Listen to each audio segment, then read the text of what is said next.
Assalamualaikum warahmatullahi wabarakatuh. Innal hamdalillah wa syukra lahu wassalatu wassalamu ala sayyidina Rasulillah wa ala alihi wa ashabihi wa mawala wa la hawla wa la quwwata illa billahi amma ba'du. Sahabat Rumi yang dirahmati oleh Allah Subhanahu wa taala,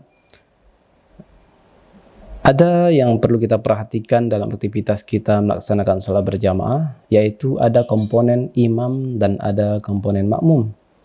Dan tidak hanya persoalan hukum, tidak hanya persoalan fikih, ternyata dalam ibadah itu harus ada adab yang kita terapkan. Maka antara imam dan makmum itu ada adabnya. Seorang imam pun ada adabnya, si makmum pun ada adabnya. Dan ada adab yang harus mereka penuhi secara bersamaan. Pada pembahasan kali ini kita akan mencoba mengulas tentang adab yang harus dipenuhi oleh seorang imam. Barangkali di antara sahabat-sahabat Rumi ada yang aktivitasnya menjadi imam, diamanahkan menjadi imam di sebuah masjid, bahkan di lingkungannya, dalam lingkungan keluarganya, apa yang harus dipenuhi oleh kita-kita semua apabila diamanahkan untuk menjadi imam. Rasulullah SAW pernah bersabda, diriwayatkan oleh Sayyidina Anas bin Malik radhiyallahu taala anhu, "Innama ju'ilal imamu liyutamma bih, fa idza kabbara fakabbiru, wa idza raka'a farka'u, wa idza sajada fasjudu." Imam itu dijadikan, ditunjuk untuk diikuti.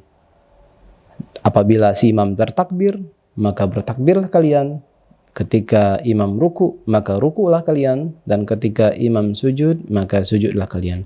Pada bagian ini kita akan mengulas potongan hadis liyutamma bih, imam itu untuk diikuti.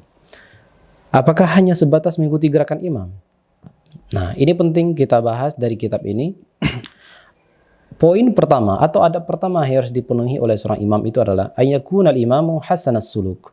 Seorang imam itu mestilah orang yang akhlaknya itu baik, perilaku kesehariannya itu baik, orang yang terpuji, bukan orang yang menyakiti, orang yang indah akhlak perilakunya dan kehidupan sehari-hari. Al-muslimu man salima muslimu min lisanihi wa yadihi. Seorang muslim yang sejati itu, orang lain selamat, orang lain bisa nyaman, dia tidak pernah tersakiti oleh lisannya, orang lain tidak pernah tersakiti oleh tingkah polanya. Maka seorang imam itu harus orang yang baik akhlak dan etikanya, tidak cacat moral. Syarat yang kedua adalah mustaqiman ala sunnah. Dia itu berupaya istiqomah menjalankan sunnah-sunnah Rasulullah SAW.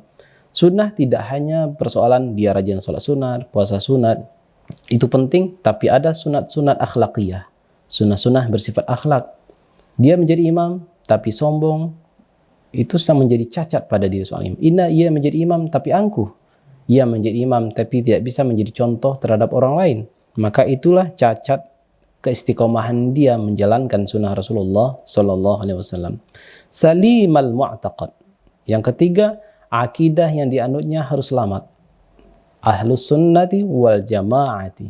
Ahlus sunnati wal jamaah.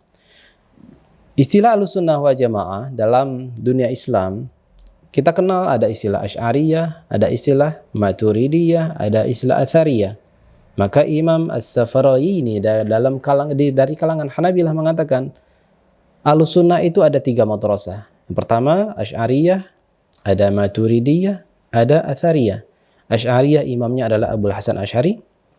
Maturidiyah imamnya adalah Abu Mansur Al-Maturidi.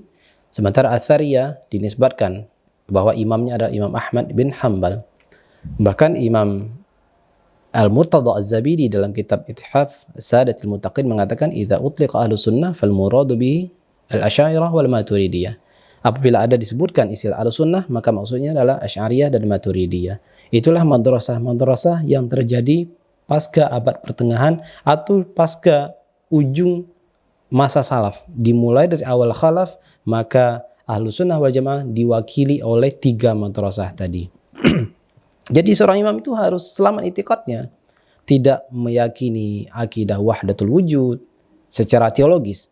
Ada wahdatul wujud secara rasa, tapi yang dilarang di sini adalah wahdatul wujud secara teologis. Tidak boleh meyakini ibadah yang dia lakukan itu tidak wajib. dia melakukan sholat tapi dia berkeyakinan bahwa sholat itu tidak wajib, maka pada hakikatnya seorang muslim yang melakukan hal itu dia sedang kafir, dia sudah kafir.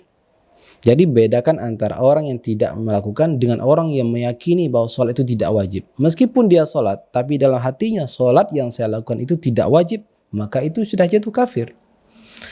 Salim al-mu'taqad. Yang keempat adalah ghairu waqi'in fi bid'ah. Tidak terjebak pada bid'ah. Fa innal bid'ata fid din dhalalah. Karena bid'ah dalam agama itu adalah kesesatan. Kita mesti meluruskan. Apa sih bid'ah yang selama ini yang mesti dipahami oleh umat muslim? Bid'ah didefinisikan dengan sesuatu, semua amalan yang tidak ada dalil syar'inya, atau semua keyakinan yang tidak ada dalil syar'inya. Dalil syar'i tidak hanya Al-Quran, tidak hanya sunnah, tidak hanya ijma', dan tidak hanya qiyas, tapi ada dalil-dalil lainnya. Ada maslahah mursalah, ada istihsan, ada uruf, ada saddu dzari'ah, dan ada qaulu sahabi, ada syar'u man qablana, dan lain-lain sebagainya. Selama sebuah amalan berada di bawah naungan semua dalil-dalil ini, maka dia tergolong sunnah, bukan bid'ah, meskipun secara tekstual tidak tercantum amalan itu dalam Al-Quran dan hadis. Tapi diistimbatkan oleh ulama bahwa perbuatan ini dapat dinaungi oleh dalil-dalil meskipun tidak ada dalil-dalil Al-Quran dan Sunnah, dan dapat dipayungi oleh dalil-dalil yang lain.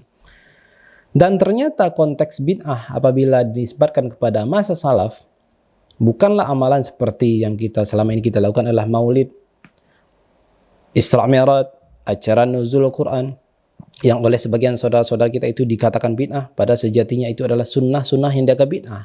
Karena kita memandang ada substansinya, bukan polanya, bukan covernya, tapi isinya.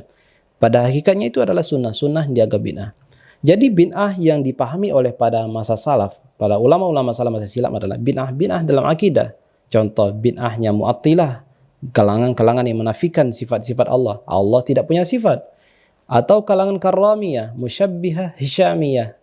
Itu kalangan-kalangan yang menyerupakan Allah dengan makhluknya, baik sifatnya maupun zatnya. Disamakanlah antara Allah dengan makhluk. Itulah konteksnya ahlul bid'ah pada masa salaf.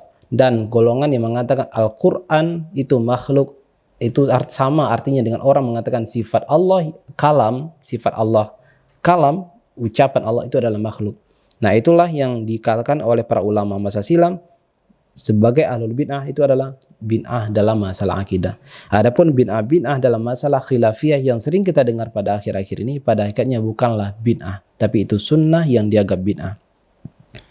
Kemudian apa yang perlu diperhatikan bahaya bid'ah ini? Wa man waqa'a fiha waqa'a fid dhalal. Orang yang terjatuh pada bid'ah maka dia jatuhlah pada kesesatan. Wala yanbaghi an ya'umman nasu dhalun. Tidak lantas, tidak pantas seseorang berimam kepada orang yang sesat atau ahli bid'ah atau orang fasik yang mutasahil bil ma'asi. Apa yang disebut orang fasik? Orang fasik itu adalah orang yang berdosa tapi dia tidak kafir, dia melakukan maksiat. Mutasahil bil ma'asi. Kita adalah manusia biasa yang tidak maksum. Kita pasti berdosa. Tapi kapankah seorang imam itu cacat? Apabila dia istiqomah dalam melakukan dosa yang sama. Apabila dia selalu mengulang-ulang kesalahan yang sama. Padahal di Al-Quran disebutkan salah satu syarat ketakwaan itu walam yusirru ala ma fa'alu wa hum ya'lamun. Tidak terus-terusan melakukan apa yang telah mereka lakukan. Tidak terus-terusan melakukan kesalahan yang sama. Padahal mereka tahu itu salah. Nah, apabila satu kali seseorang kita melakukan kesalahan, cepat rujuk kepada Allah, bertaubat kepada Allah, supaya kita tidak tergolong kepada orang yang fasik. Dan bagi seorang imam, dia kembali pantas untuk menjadi seorang imam. Imam tidak terbebas dari kesalahan. Imam bukanlah nabi. Imam hanyalah manusia biasa yang boleh salah. Tapi jangan jadikan posisi kita sebagai manusia untuk pembenaran bahwa kita boleh kapan saja, seenaknya saja melakukan dosa. Jangan sampai kita berpikiran demikian. Mengapa hal ini penting? Li'annal imamata fiha ma'nal qudwah. Karena kepemimpinan dalam salat itu mengandung makna contoh, mengandung makna teladan. Maka bagaimana mungkin kita menjadikan orang yang tersesat sebagai teladan kita maupun di dalam salat, apalagi di luar salat.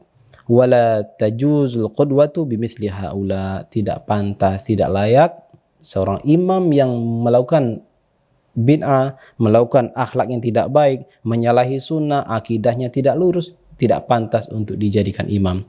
Maka kita cross checklah diri kita, adakah kesalahan-kesalahan akidah kita selama ini? Sudahkah kita pantas menjadi imam dalam sholat? Apabila belum pantas, mari kita cross check diri kita cari orang yang lebih baik daripada kita, sembari kita memperbaiki diri. Wallahu ta'ala alam. Assalamualaikum warahmatullahi wabarakatuh.